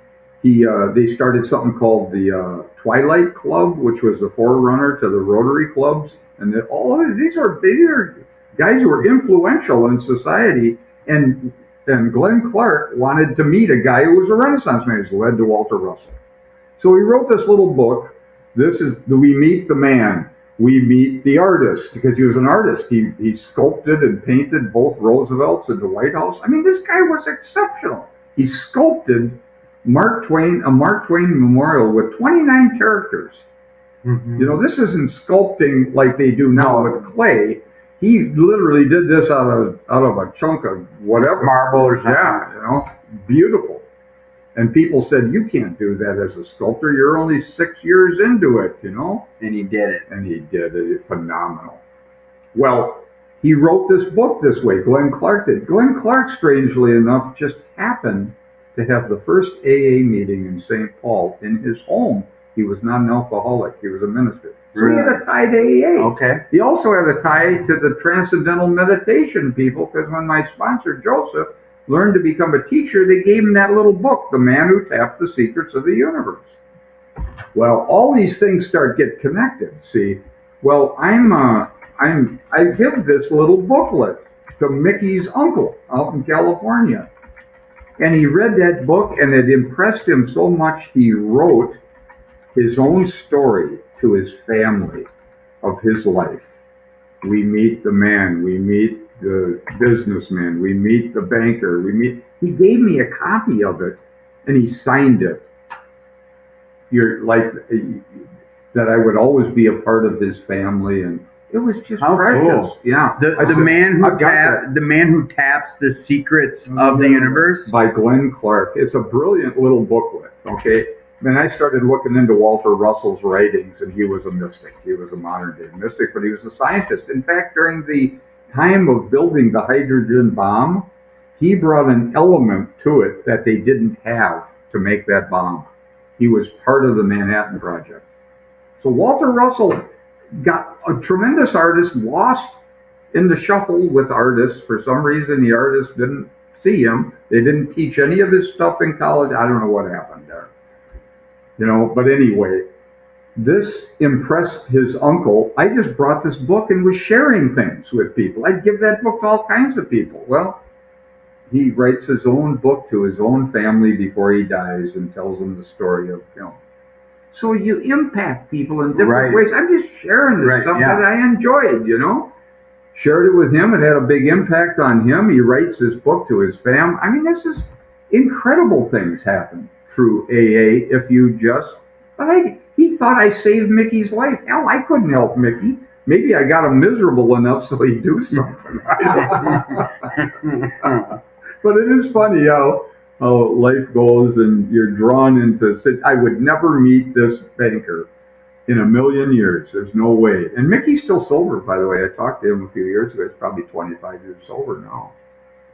That's cool. That's really cool. So these are things, that happen along the way. Some of them I've forgotten about. I haven't told that story in a long time. But it's exciting. It's an exciting journey, and you can miss a lot of it if you're lying in bed with the covers pulled over your head. Right. You got to be out in life, putting on meetings, doing podcasts, do whatever. Staying involved, getting out there. Doesn't mean you're important. Doesn't mean you're a big shot. No. You can having experiences. Yeah. We talk about that weekly on here. That's right.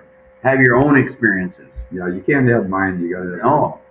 So. Nor you don't want my experiences. Go make your own. No, that's right. Yours will be a lot better than mine. Hogwash. Well, we got about 15 minutes. We got more to get after here. Well, I've done about, I don't know what else I got in that arena with the with that one. I did get some questions for you guys. They're small. They're just good. People are curious about how long you have. How what? How long have? Well, didn't you just celebrate some clean time? No, September 4th I'll have 35. 35 years, and I just did at Thursday's meeting. 19 years. 19. Congratulations. Yeah, thank you. It's a good start. 19. It's a good, damn good start. It's a good start. I like to say that to guys when they're hanging their hat. Jesse's not one who does this, but some guy will be out there hanging his hat on the time he's got. I've got 48 years or something. Look at that. That's a good start, buddy. Another question. Oh, go ahead. Well, there's an old saying I like. Some of the old AA sayings are great, but some aren't. But this one is: no matter how far down the road you go, you're still the same distance to the ditch. Nah. Yep. I like a lot of the old timers saying, my sponsor's dad, 50 years or something, but it's the no bullshit added that era. Like there's no bullshit. There's no seniority in it. No. That's what my dad said. There's no seniority in AA. And that's a great thing. Yeah. That guy there in that seat is just as important as that guy there in that seat. There's no difference there. Hurdles in early recovery or now. What are some you faced that were just a big hurdle for you? Face or face?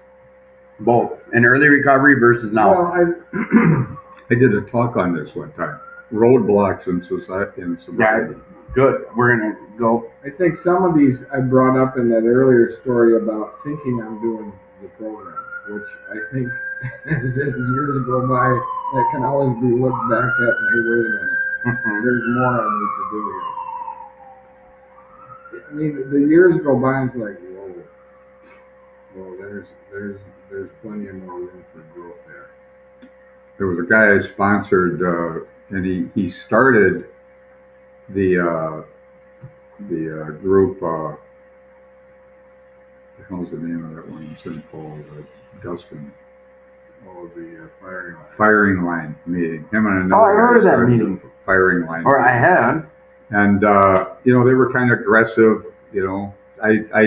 But he asked me one time to do a talk there, and he asked me to do a talk on roadblocks to recovery.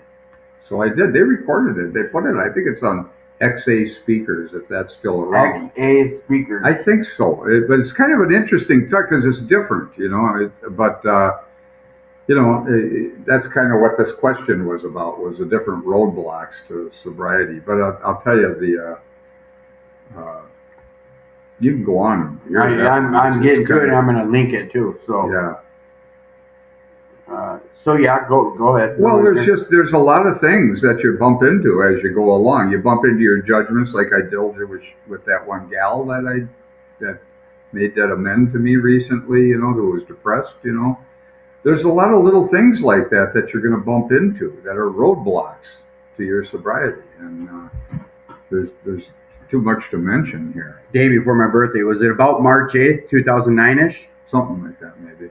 Description: Rick B. from Minneapolis, Minnesota, speaking on the topics of roadblocks and recovery at the Firing Line Group of Alcoholics Anonymous. Yeah. I'll put the link up here, and I will try to hyperlink it. But I just googled XA speakers Rick B. That's what I'll put on here, and we can listen to that. Yeah, Dustin put that on there, so he's gone. Fire Line's still around, right? That's still around. The guys who started it aren't, but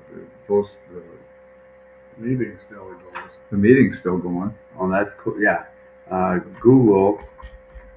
Okay. So roadblocks, and we talked about spiritual experiences on here. Is there anything you want to talk about or bring up? Was there other questions on there? It was roadblocks and how much time. Let me double check here. I got a personal question because a lot of people I always put my number up at the beginning of the show, and people personally will message me questions. How long has Rick been at 2218, and have they both been doing the 4-step workshop together the whole time? And I think give us we don't advertise that 4-step workshop enough on here, and I want to do it weekly. Okay. But tell us about that. How long you've been part of it, and how long it's been going? There's a website with a workshop that we did, and you can go online, and it's also on YouTube. Somebody put it on YouTube. I don't know how it got there, but we have a website for our workshop. It's called aabythebook.org. That's the address. aabythebook.org. That workshop Bob and I did it's from Washington State. It's out in Washington. We were asked to do a weekend workshop on all 12 steps, and I told the guy, I said, I can't do that. Not a weekend? No, I said, I'll do the 4-step. And we spent that weekend with about 200 guys in a retreat. That's back, I don't know, somewhere around 2010 or something like that. But that whole workshop is online. That's got Bob on it. Now, Bob and I did these workshops for about 25 years together. Okay. I started doing this with a guy named Chris S. And we just sat down with the big books and started doing it here at the club. And this is probably 30 some years ago. Or 30 years ago, something like that.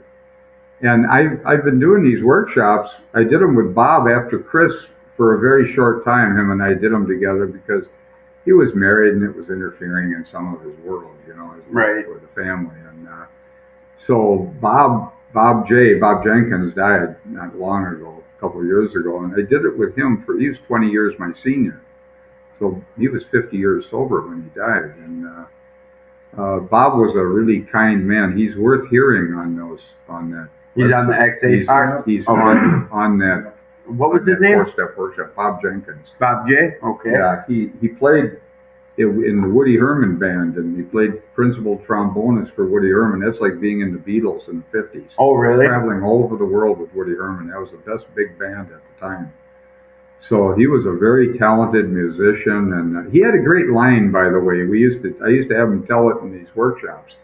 I'd say, tell him about why we're doing this, and he'd say, well, it was like, and I had to kind of prod Bob because he had some stories that I wanted him to say, right? And he wouldn't do it sometimes, so I'd push at him a little bit, and it went like this. He was doing a music score for the Guthrie Theater.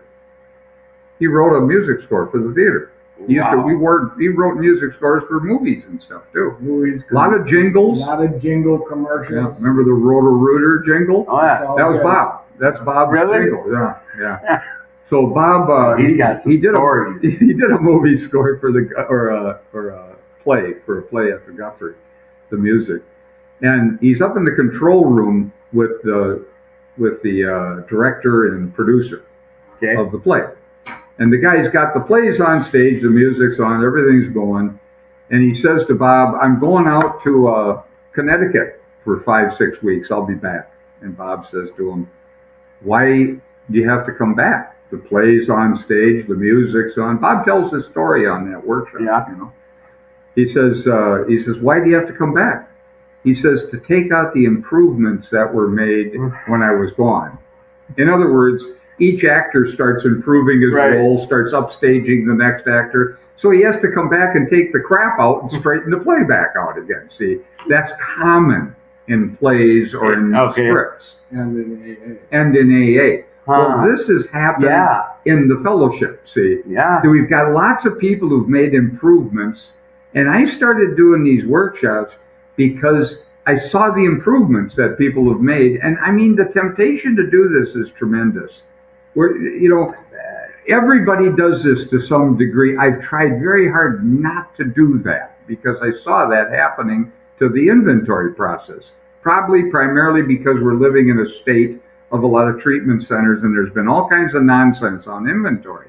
Well, even guys like, remember the Dr. Alcoholic Addict story, Paul O? Mm-hmm. Yep. Now it's called Acceptance is the Answer. Paul O wrote his own inventory process. Clancy I wrote his own inventory process. And these are great AA people, but they're going to make improvements on this stuff. Well, Trying to fix something that's not broke. we're trying to take out the improvements that were made since Bob and Bill put this program together. So I'm really a stickler on this. Some people might say I'm a little rigid, whatever. I'm not concerned about it. I've been around too long for that nonsense. If I'm doing something that is not accurate to the book, tell me. I'd be happy to change. I've had people tell me, and I've made some corrections and changes over the years. So I'm not against changing. If I'm doing something stupid, I'm willing to listen. But you do your best to stick to the black and white in this book. Absolutely, absolutely. And what I'm sharing of my experiences and what's happened to me are just my experiences. Right. It's not part of AA per se. It's what was brought about by the process in the book. In result of your That's right. life of That's recovery. right. So how long have you been doing the 4-step workshop then? Probably 30 years. And when did you jump on board? Boy, it's got to be what? 10 plus. I don't know. It's been quite a while. He was doing it with Bob and me for quite a while. And that's every Wednesday night at what time? 6:30. Right in the auditorium here at 2218. Yeah. Free. Come on down. Yeah. It doesn't matter where you're at in your recovery. You can get something out of it, correct? Right. And it's interactive. It's not us preaching to you somehow. Right. We're reading the book and we're all talking. Yeah, You got I've something been to there, say? and you have questions. You speak up. You ask questions. Yeah. I've been there more than on one occasion, and I drill questions. I told this before. Is I started recovery at New Hope, Alano, and there was a guy who has since passed away named John. John O. Yeah, I guess he's passed. Johnny Olson. Yeah, who's had a little top hat and smoked like a damn chimney. Yeah. And he would find the speakers, and if you didn't know John, you'd think he's yelling at you a lot of the time because he was just real bop, bop. And I didn't know, but he brought Rick in, and I heard Rick speak on the 4-step while I was doing my 4-step, 8 months, 9 months into recovery. And from that point on, it was so different from and it makes sense now just on what you said, is that was the first time I had heard it the way you shared about it, because at that point I was working with someone who either learned it from someone who made improvements or he was making improvements. I know. Because it was a lot different than what I got out of what Rick shared about. And whatever the case is, that's my little history with it. This other question I had was about relapses. Is relapse part of either of your stories? Not mine. No. Okay. This is what, not the relapse, but this is what came up last night after the meeting, these same questions, and really what I think my friend was asking about. And at one point he says, did the guy misteach me?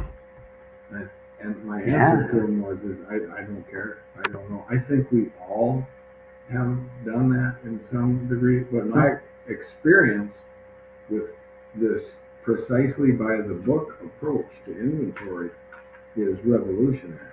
So that's why I'm such a big fan of it. See, and you say revolutionary, but it's what it was. I know. It's what it is. That's what. But in my life, when I actually, and now as some time goes by, I can say I had to let go of a lot of improvements to get to this. I mean, and let's say what it is. We're kind of being facetious when we say improvements. It's someone who put their spin on this and thought their way was something better than. Well, and doesn't that seem like an improvement? See, this is one of those good motive things. You're right. This is perfect. We could have dove into this earlier about this. You should have brought this up earlier because this would have been perfect on that. Motives were good. Yeah, Maybe right. when they were doing it helped him specifically or someone else, but that's the shit that can kill people in my mind. Well, you'll be able to get some things revealed in your mind if you stick close to the book and ask yourself, where were you selfish? Yeah. Excuse me, where was I selfish? Yes, and that's where was I dishonest? And do it without any human aid. Without any human aid, that's a big one. Even if you're a militant atheist, huh? Just Doesn't ask matter. yourself. That'll change. Yeah. You just ask yourself. I took actions I didn't believe in and got results I couldn't deny. That's how this atheist came to believe. That's a great statement. It is. It just, and I was tortured, but I kind of end up getting it. But yeah, you say it again. I took somebody asked me how I came to believe because she knew I was an atheist early on, and this is I don't know 20 some years ago, 25 years ago, and she asked me how I came to believe because she was doing a workshop that was asking the people to go out and ask people how they came to believe. Well, she knew I'd been an atheist, so she's interviewing me, if you will. Right. And I knew her, and she says, how did you come to believe? And I didn't even think about this statement. I didn't stop and think about it. It came out of my mouth almost like I wasn't even saying it. It came out. I said, I took actions I didn't believe in, and I got results I couldn't deny. That's what happened. I was a believer, and I took actions from what the workshop was laying out precisely by the book, and I got experiences that I never had before in any other way. I love this life.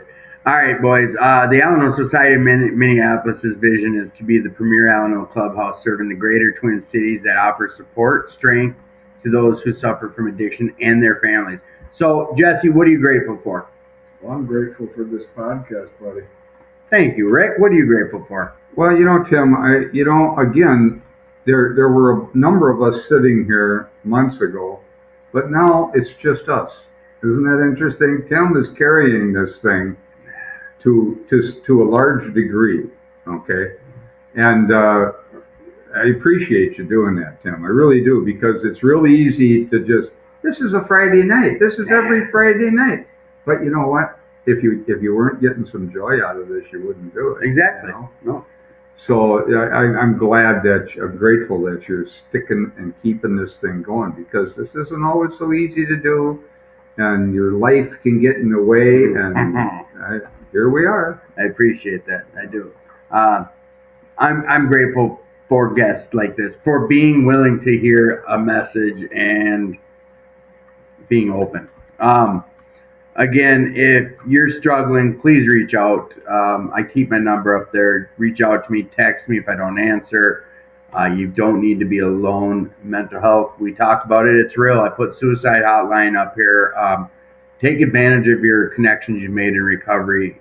You deserve this happiness. Come get it down here at 2218. Our home group, by the way, that Jesse and I go to is Thursday night, Squad 77. And what we do the night of the meeting, if you want to come down, is we draw cards to see who's going to present the step. And whoever, you don't have to do this, you don't have to participate in this, but the high card, whoever draws the high card, we got one joker in the deck. So joker is really high. Yeah. But if you get two aces, we draw again the two aces. Like war or something. Yeah. And whoever draws the high card rolls a 12-sided die, and that's the step. And you get the time to think about it throughout the whole while we meeting. read how it works. You see, that's what we are trying to avoid. When I started this group, I wanted to avoid a guy planning and studying. Right. I wanted to hear how people did the step, not what they thought about it or what they learned about it. Their experience with it. Yeah, it was primarily to keep it spontaneous and keep the BS out of it. I like that. What time does that start at? 8 o'clock on Thursday nights in the auditorium at 2218. Yeah, and my first visit was yesterday. I came in late, but yeah, you guys, if it's a big meeting, you split up into two groups sometimes. Yeah. Or We used to have 100 people Yeah. plus in that group at one time.